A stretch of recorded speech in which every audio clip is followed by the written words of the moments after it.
Record में है। मैं भी देख रहा था एक प्लीज पूरा कांग्रेस के रूल में 1957 में बेगूसराय में सरयू प्रसाद सिंह कांग्रेस के कैंडिडेट थे, उनके पक्ष में बूथ कैप्चरिंग पूरा किया गया। ये किताब है इंडिया टुवर्ड्स एनर्की बाय ऑथर है एनके सक्सेना 1967 टू 1992। बिहार में ऐसा बूथ कैप्चरिंग होता था कि जो पैसा चुनाव में खर्चा होता था तो एक पैसा रखा जाता था कि हमको जो गुंडे हायर करने हैं, जो बॉम्ब खरीदना है, जो गोली खरीदना है, कौन कौन बूथ कैप्चर करना है, पूरा प्रोफेशनल तरीके से वहां बूथ कैप्चरिंग होती थी। 90% 95% बूथ को छाप करके लोग चुनाव जीतते रहे, सरकार बनाते रहे। जो लोग दलित, पिछड़े, अति पिछड़े की बात करते हैं, वो ईवीएम से पहले बूथ तक नहीं पहुंच पाते थे वोट देने के लिए। यही सच्चाई बिहार की रही। आप भी जानते हैं, एक एक इलेक्शन का एक एक अपने आप में बड़ा बड़ा स्टोरी है। जब टीएन सेशन आए, कोई भी चुनाव ऐसा नहीं हुआ पूरे 2005 से पहले जबकि 200, 400, 500 लोग नहीं मारे गए। पहली बार जब ईवीएम आया बिहार में, यहां तक होता था कि लाइट ऑफ कर दिया जाता था। आपके तरफ बैलेट है, उसको निकाल करके दूसरे तरफ डाल दिया जाता था। इस तरह का वहां एक एक घटना इतना बड़ा बड़ा है।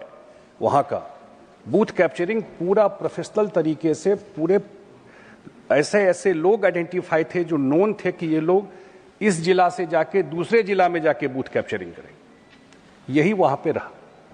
पहली बार हम लोगों ने 2005 में जब चुनाव देखा कि पहली बार यहां इलेक्शन कमीशन ने केजे राव को भेजा बिहार में। वो हाउस होल्ड नेम है आज भी कि पहली बार बिहार ने फेयर इलेक्शन देखा और ईवीएम के थ्रू लाइन लगा के वोट दे करके सुबह से शाम तक पोलिंग जो होता है, नहीं तो वहां तो 10 बजे चुनाव खत्म हो जाता था।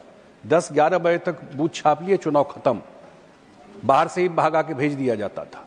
और पहली बार लोगों ने देखा वहां पर कि ईवीएम से जब चुनाव होना शुरू हुआ और लोग लाइन लगा करके वोट देना 2005 में बिहार में शुरू किया। मैं अभी देख रहा था वोट चोरी कल भी लगातार।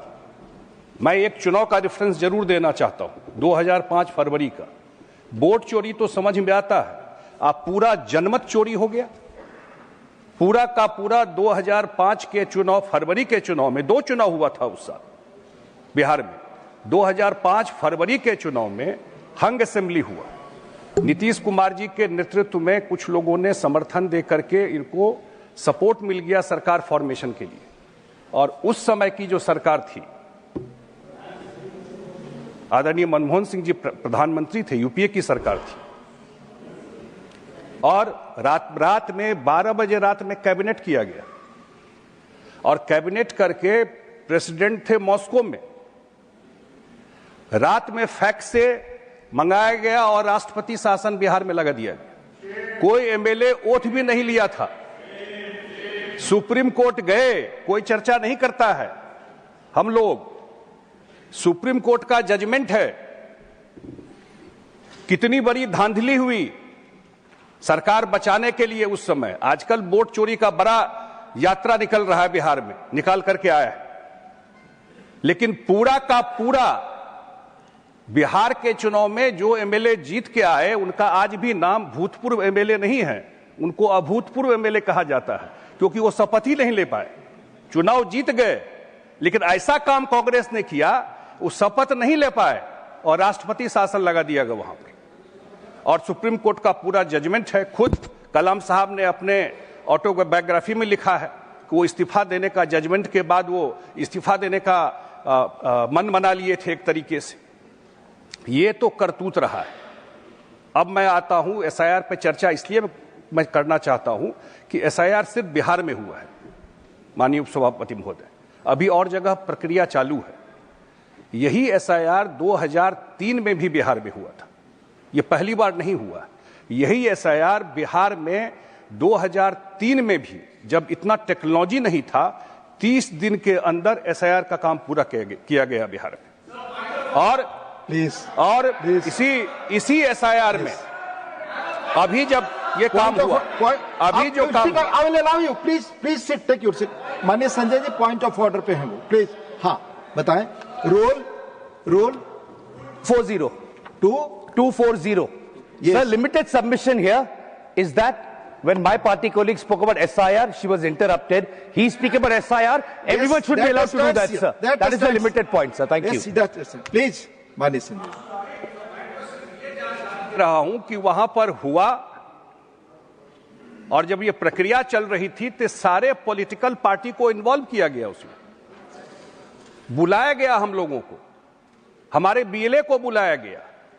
पूरे इस प्रोसेस में एक कंप्लेन जो विपक्ष के पार्टी है जो वहां पर थी, वहां पर एक कंप्लेन जाकर के इलेक्शन कमीशन को देते, हम लोगों तो नहीं देखा कि हम लोग भी अपना मीटिंग किए पार्टी में, अपने प्रखंड अध्यक्ष सबसे पूछे कि भाई कोई कंप्लेन है, किसी का वोट काट दिया है तो आप लोग बताइए, हम लोग इलेक्शन कमीशन में बात करेंगे। एक कंप्लेन नहीं आया। पूरी प्रक्रिया पारदर्शी थी, एडवर्टाइज किया गया सब जगह, लोगों को बुलाया गया, और 30 दिन में ये प्रक्रिया पूरी हुई।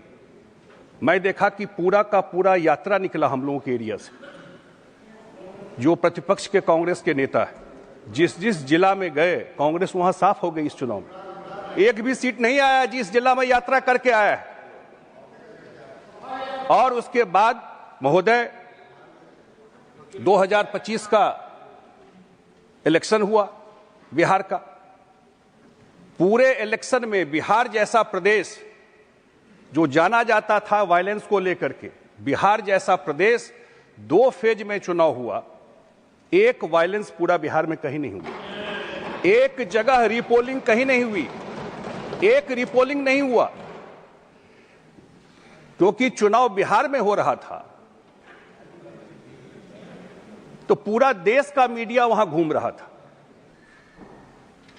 कोई एक वोटर नहीं मिला जिसने कहा हो, नहीं तो सोशल मीडिया का जमाना है, सारा मीडिया तो वहां था, एक वोटर आकर के कोई कहा हो कि उसका बूथ पे गया और बूथ पे उसका नाम नहीं था। कितना बड़ा झूठ फैला रहे थे ये लोग।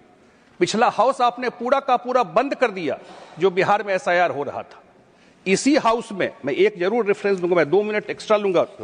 इसी हाउस में सैयद शहाबुद्दीन साहब का प्रश्न है बिहार और बंगाल का एसआईआर को, इलेक्ट्रल जो वोटर लिस्ट है उसको शुद्धिकरण को लेकर के, और उस समय के लॉ मिनिस्टर थे जगन्नाथ कौशल, उन्होंने 1983 का, सैयद शहाबुद्दीन ये वाले नहीं, वो जो थे किशनगंज वाले,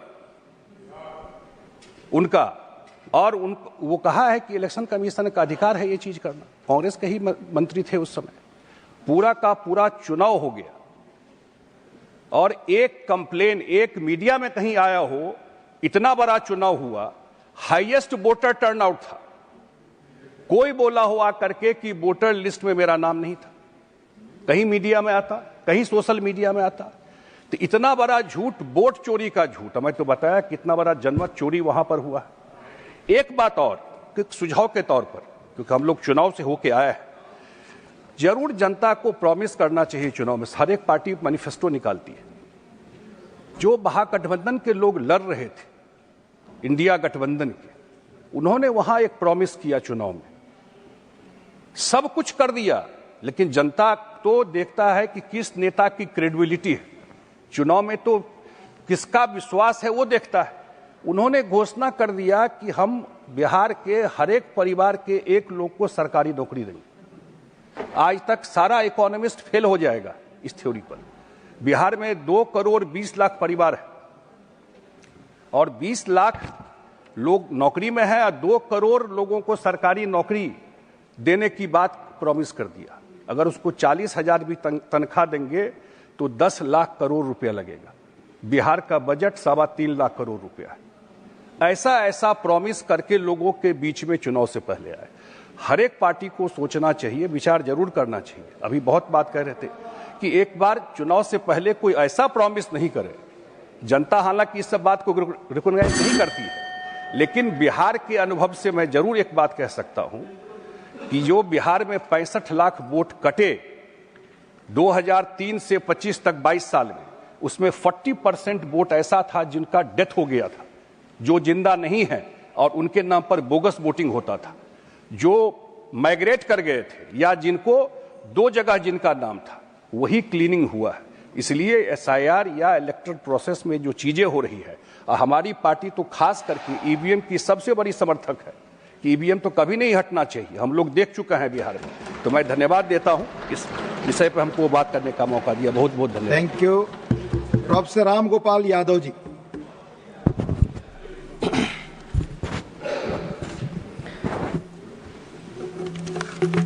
धन्यवाद श्रीमान। मैं केवल चुनाव सुधार पर ही बात करूंगा और कुछ सुझाव दूंगा और ये उम्मीद करूंगा कि गवर्नमेंट आगे चल के कुछ ऐसा पीपुल्स रिप्रेजेंटेशन एक्ट में या जिस तरह से भी उचित समझता हो कुछ संशोधन करे जिससे लोगों के मन में किसी तरह की दुविधा न हो चुनाव को लेकर। पहला सुझाव तो मेरा यह है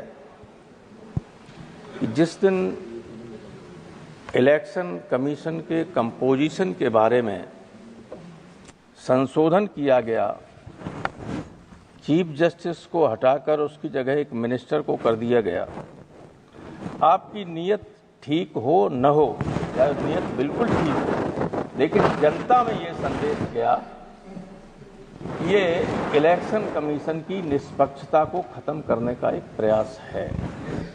इसलिए मेरा अनुरोध है कि जो पहले व्यवस्था थी इलेक्शन कमिश्नर्स के अपॉइंटमेंट की,